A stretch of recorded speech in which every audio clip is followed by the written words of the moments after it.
Hello students and viewers, welcome to my radiant academic classes. I am VL Gupta. सभी class 10th के स्टूडेंटों का welcome है मेरी class में। और आज बच्चों हम आपको फुटप्रिंट्स विदाउट फीट लेसन और जो आपका बुक भी है उसमें से ग्रिफिन का करेक्टर स्केच हम आपको सभी को बताएंगे।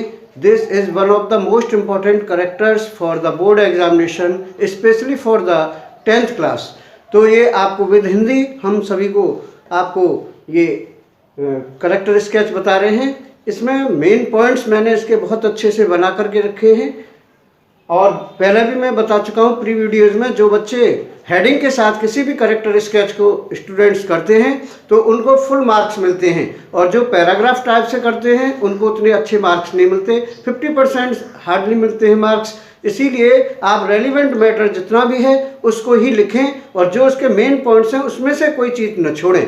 तो आपको सभी को करेक्टर स्केच लिखना आना चाहिए। अपनी ओन हैंड राइटिंग में बहुत अच्छे से वेल हैंड राइटिंग में लिखेंगे। राइटिंग का बहुत बड़ा रोल होता है बोर्ड एग्जाम के अंदर। जो बच्चे अच्छा राइटिंग रखते हैं उनके लिए बोर्ड में एक्स्ट्रा मार्क्स भी, एक्स्ट्रा मार्क्स का मतलब ये नहीं है कि आपका 70 का पेपर है तो 70 से ज़्यादा मिल जाएंगे। मतलब ये है कि अगर किसी खराब हैंड राइटिंग वाले बच्चे को 3 मार्क्स मिल रहे हैं तो अच्छा राइटिंग लिखा है तो उसको 4 भी मिलेंगे, 3.5 भी मिलेंगे। तो इसके लिए आप विशेष ध्यान रखें, सुंदर सुंदर लिख करके बार बार लिख करके देखें।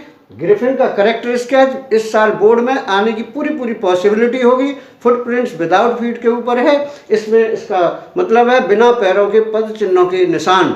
तो ग्रिफिन नाम का जो वैज्ञानिक है वो बहुत अलग से एक्टिविटी करता है। उसने एक रेयर दुर्लभ दवा बनाई थी जिससे मनुष्य अदृश्य हो जाता था, दिखाई नहीं देता था। तो ये उसके ऊपर लेसन है। आप उसकी हिंदी को अच्छी तरह से पढ़ें तो मैं समझता हूँ सभी को समझ में आएगा, और मैं यहाँ पर करा रहा हूँ इसे आप अच्छी तरह से समझें।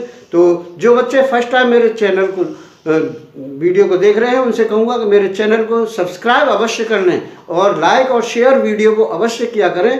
और let's start without wasting your time. Character sketch of Griffin with Hindi explain के साथ मैं बता रहा हूँ आपको। तो देखिए, Griffin is the main character of the lesson footprints without feet. Footprints without feet नाम के लेसन का ग्रिफिन सबसे मेन करेक्टर है। पूरा story, the whole story revolves around him. सारी स्टोरी इसी पात्र के चारों ओर घूमती है।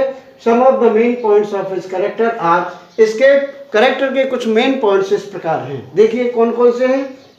सबसे पहले ए ब्रिलियंट साइंटिस्ट। यह एक बहुत ही ब्रिलियंट साइंटिस्ट था student. Griffin was a brilliant scientist, बहुत ही होनहार वैज्ञानिक था, बहुत ही intelligent. He carried out lots of experiments to prove that. उसने बहुत से प्रयोग किए थे ये सिद्ध करने के लिए कि human body could become invisible, कि मनुष्य का शरीर अदृश्य हो सकता है। So he discovered a rare drug, इसीलिए उसने एक बहुत ही दुर्लभ दवा बनाई बच्चों।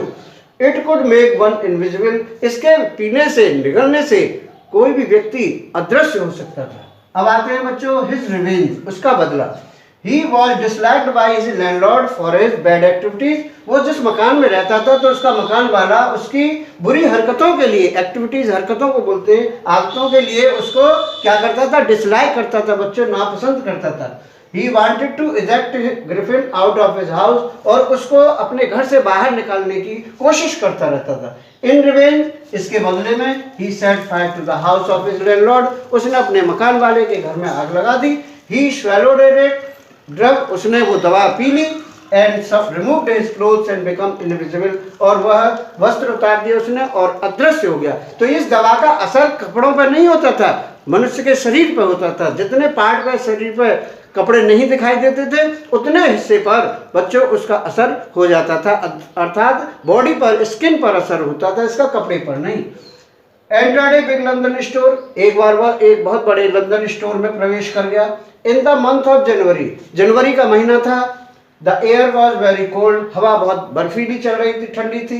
ही was naked in this month, और वस्त्र उतार करके इस महीने में वो निर्वस्त्र हो गया। सो टू कीप हिमसेल्फ वार्म, अपने आप को गर्म रखने के लिए he entered a big London store, एक बहुत बड़े लंदन स्टोर में प्रवेश कर गया। ही पुट ऑन वार्म क्लोथ्स, वहां उसने अंदर जा करके क्या किया, गरम गरम कपड़े पहने, जूते पहने, और ब्रिम्ड हैट देयर, और एक गोल्ड हैट टोप लगाया। ए लॉलेस पर्सन। अब ये कानून के विरुद्ध, नियम विरुद्ध व्यक्ति था, ऐसा व्यक्ति था जो नियम के विरुद्ध काम करता था। Once he attack the shopkeeper, एक बार उसने एक दुकान वाले पर हमला कर दिया। रॉब्ड हिज मनी, उसका धन लूट लिया। He stole the money of clergyman, एक बार वो सराय में जहाँ रह रहा था उसने क्लर्जीमैन का जो है धन चुरा लिया।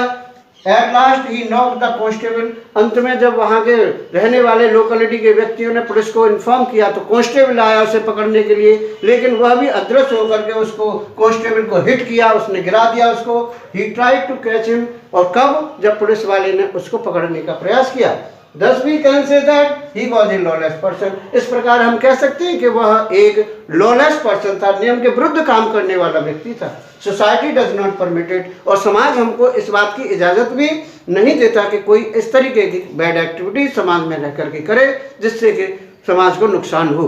तो इस प्रकार हम कह सकते हैं कि this was one of the most important characters for your exam for class 10th। सभी बच्चे इसको बार बार लिख करके देखेंगे, प्रैक्टिस करें, बहुत अच्छे से मार्क्स आएंगे। मेरी बेस्ट विशेष हैं, और मेरे चैनल को बार बार आप अपने वीडियोस को स्किप करके न देखा करें बच्चे।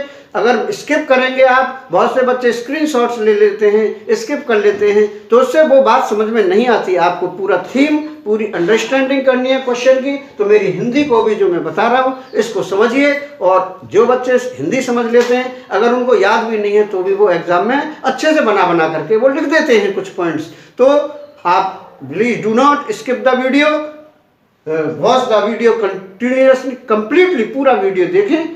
Thanks for watching my video. Best wishes to all the students for the board examination for this question. Thank you very much. Have a good day.